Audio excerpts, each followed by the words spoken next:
Coming up on State of Events, safety concerns rise after a series of recent stabbings on San Francisco's Muni systems.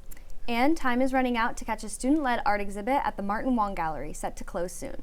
Plus, a look at the San Francisco State Campus Flea Market, bringing students together through local vendors, food, and community. State of Events starts now.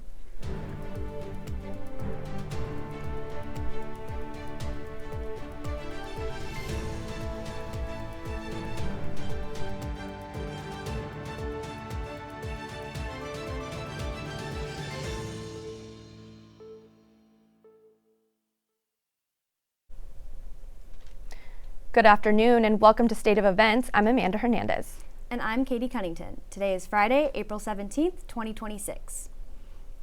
First up today, tragic incidents recently occurred on San Francisco's local Muni systems. Reporter Akasha Neely has more.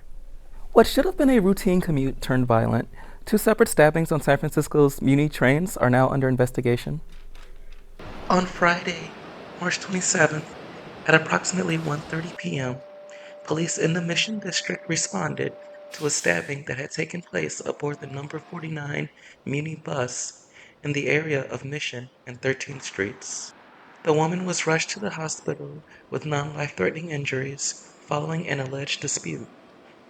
Hours later, at approximately 8:30 p.m., police responded to another stabbing, this one involving a man aboard the number 14 bus in the area of 6th and Mission Streets following an alleged altercation.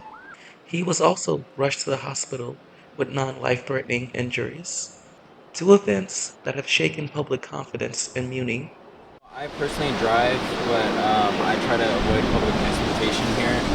My girlfriend, she takes public transportation sometimes, but I really try to discourage her, to be honest. We interviewed a source close to Muni who only agreed to speak to us on the condition of anonymity. They voiced frustration over the limited options that drivers have in terms of guaranteeing passenger safety. One possible solution they proposed was to have more Muni workers invest boarding the buses to serve as a possible deterrent to criminal activity. We went to the Muni office on Van Ness to get an official statement, and they declined to comment. We also reached out to the Mission Police Department via email, and they have yet to respond to us. I'm Akasha, and this is State of Events. So Akasha, is this part of a new worrying trend? According to experts, violent crime is actually down in San Francisco from years past. However, Muni riders should remain vigilant of their surroundings, and if something seems off, trust your instincts. Perhaps getting off and waiting for the next bus is safest. Thank you, Akasha. Thank you, Katie. While concerns grow over safety on public transit, another case is raising questions about accountability, this time in the workplace.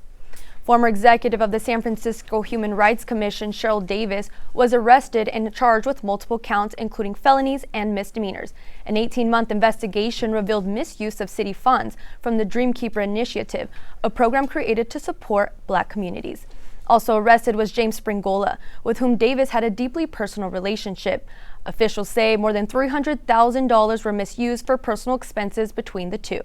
District Attorney Brooke Jenkins states this is a lesson for the city and there must be checks and balances to prevent this. The investigation is ongoing.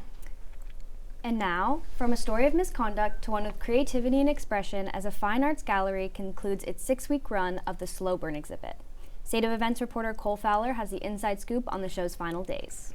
Yes, this has been the talk of the town as far as San Francisco museum life is concerned, and I got a first-hand look from the gallery's director on what it took to bring this exhibit to life.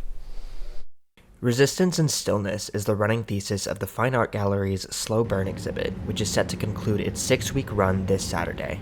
7 BIPOC artists from around the country explore themes of colonialism, displacement, erasure, and grief through sculpture, textile, photo, and video installations. Fine Arts Gallery Director Sharon Bliss worked closely with curator Lorena Molina to capture the processing of violence and oppression that can occur when we slow ourselves down and allow ourselves space to sit in that stillness of grief.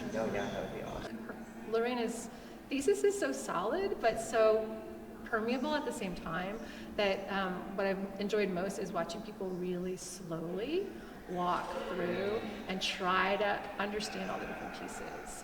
And so I think if that's the other thing that we're kind of making you slow down as the visitor, and I think that's really important. Another team of key collaborators has been the students of the School of Arts Upper Division Exhibition Design class, who've been instrumental in piecing this exhibit all together. I never thought this hard on what was behind the works of each gallery and stuff, and when I saw each and every process of what they do and what they use with and everything, like such as painting, installing, using the certain tools and everything, it is very so specific and hard work that I really appreciate their hard work within actual gallery spaces in the museums besides ours. Fellow studio art major Bella Zerbuk says taking part in that intricate behind-the-scenes work has changed her perspective on all it takes to bring an artwork to life as she finishes her final year. Walking through a gallery, like how it looks and how the setup and like the time it took to do that, and I think I even see like my own artwork and how I would want it to be set up in a space instead of just seeing it as one piece. Slow Burn opened in late February to widespread acclaim from the likes of KQED, Mission Local, and the SF Examiner.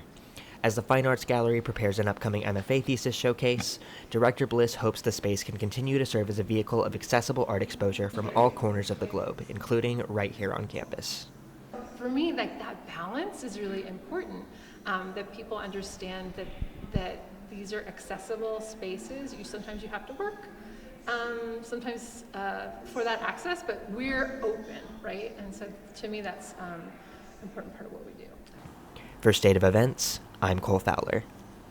So Cole, is there still one last chance for Gators to get a look at this exhibit? Absolutely. So the Fine Arts Gallery is open from 12 to 4 this Friday, but if you have a window of time this Saturday, feel free to get in touch with them directly at gallery.sfsu.edu to make an appointment. Thank you. Thank you for your time, Cole. As that exhibit comes to a close, another campus event is bringing students together.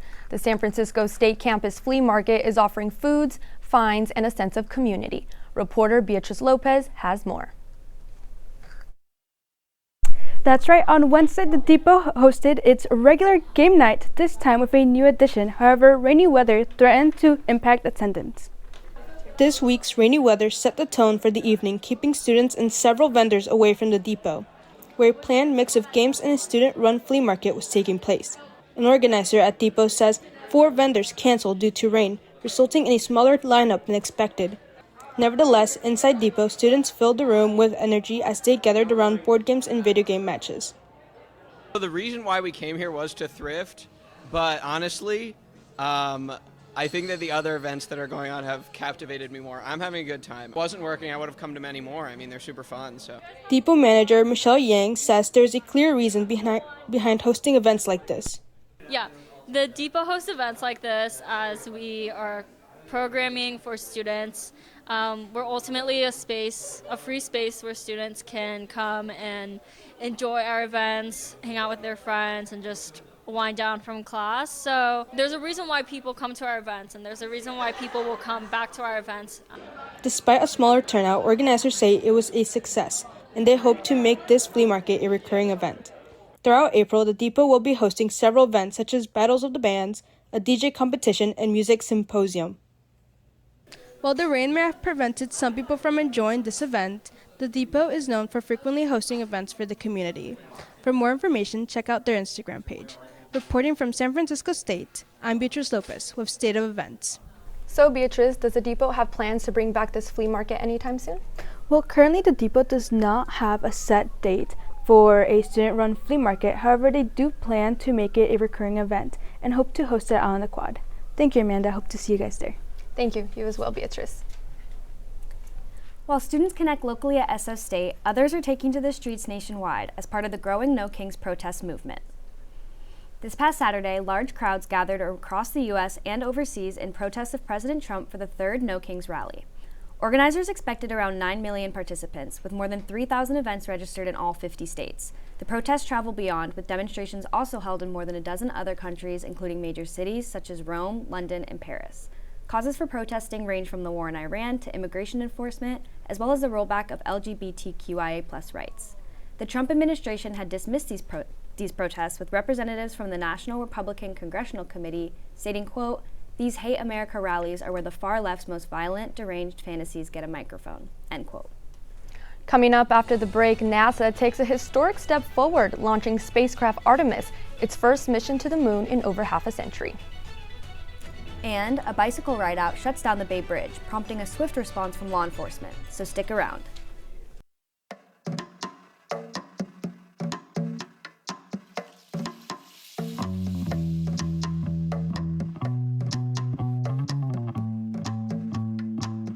minds can achieve anything.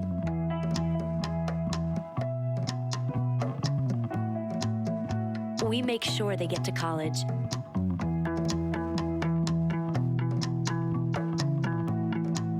Federal student aid provides more than $150 billion in grants, loans, and work-study funds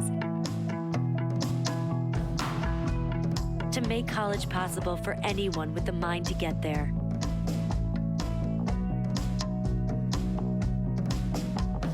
Because if given the chance, minds will do great things. Federal Student Aid, proud sponsor of the American Mind. Learn more about money for college at studentaid.gov. Welcome back to State of Events. For the first time in over 50 years, NASA is sending 4 astronauts to the moon for a historic lunar fly-around. The crew will fly aboard NASA's Orion spacecraft on a mission expected to last about 10 days. The mission marks several milestones, including the first woman, first person of color, and the first non-American astronaut embarking on this journey to the moon. While Artemis 2 will not land on the lunar surface, it is a critical test for future exploration. NASA says the long-term goal is to establish a sustainable human presence on the moon, thus paving the way for missions to Mars. As NASA pushes the boundaries of exploration, a major political shift unfolds. Attorney General Pam Bondi has been fired from the Department of Justice. For now, she will be replaced by Deputy Attorney General Todd Blanche, who Trump says will serve as acting Attorney General. Sources say Trump had been weighing the move for days and delivered the news in what one person described as a tough conversation. The president had grown frustrated with Bondi on several fronts, including her handling of records tied to Jeffrey Epstein and a lack of prosecutions targeting his political opponents. In a social media post, Trump says Bondi has a new job in the private sector. From Washington to the Bay Area, we now turn to a story closer to home. Over the weekend, nearly 100 bicyclists attempted to take over the Bay Bridge before law enforcement intervened. The group was also seen riding through downtown San Francisco, weaving close to traffic and performing stunts, according to citizens. CHP San Francisco Area Captain Tim McCollister states 85 individuals were detained, cited, and released the same day. Authorities say large unsanctioned rideouts present serious safety concerns for both riders and drivers. Now shifting from local concerns to a national story, lawyers for Sean Diddy Combs will appear in court Thursday to argue for his release. Combs is currently serving 50 months in prison after being convicted last summer on prostitution-related charges. His lawyers say he was simply engaging in voyeurism and amateur pornography, which they argue is protected by the First Amendment. The Bad Boy Records founder was convicted in July on 2 counts of transportation to engage in prostitution by arranging travel for escorts to engage in sex acts with his then-girlfriends. Those multi-day sexual exploits were often filmed. Combs has been in federal custody since his arrest on September 20th, 2024. His lawyers also argue that people convicted of similar crimes only receive sentences of 15 months. In the fast lane as a teenage driver takes over Formula One. And why dog owners and locals in San Francisco may need to rethink their next hike or walk to the Presidio, so don't go away. For decades, I've taught you everything I know.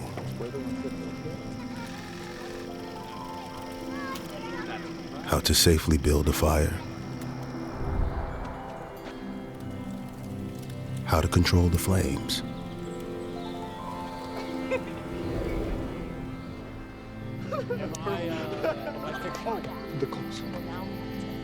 What to do with hot coals. How to secure your chains.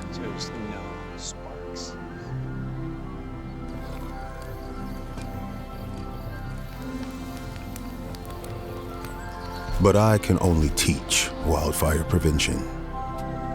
Only you can prevent wildfires.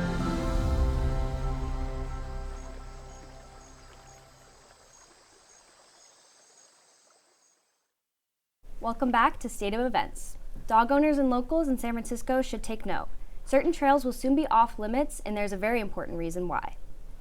Beginning April 27th, several hiking trails in San Francisco's Presidio Promenade, Mount Lake, and the Bay Area Ridge Trail will close. Officials say the closures are in place to protect both pets and people, as coyotes become more territorial while raising their young. Although pupping season typically runs from March through August, heightened defensive behavior can continue into the fall. Dog walkers are strongly advised to avoid these areas until the closures are lifted in October. While spring marks an important season for wildlife like coyotes, it also brings new energy to the world of sports. A 19-year-old driver is now making history on the Formula One track. 19-year-old F1 driver Kimi Antonelli won his second consecutive race this weekend at the Grand Prix in Japan, breaking record as the youngest driver to lead this world championship. That's after he secured a pole position at the second race this season in China, simultaneously breaking a record previously set by 21-year-old Sebastian Vettel in 2008. Antonelli said, quote, "I'm feeling better and better every time I get in the car," end quote. He currently leads the standing, and if he stays on track, he has the potential to win the Drivers' Championship this year. Before we go, a quick but important shout out, happy birthday to our executive producer, Jasmine Bond. We hope your day is just as amazing as this show was. That's all we have time for you. Thank you for joining us. And don't forget to subscribe to our YouTube channel through the QR code displayed on the screen. For State of Events, I'm Amanda Hernandez. And I'm Katie Cunnington. Have a great day.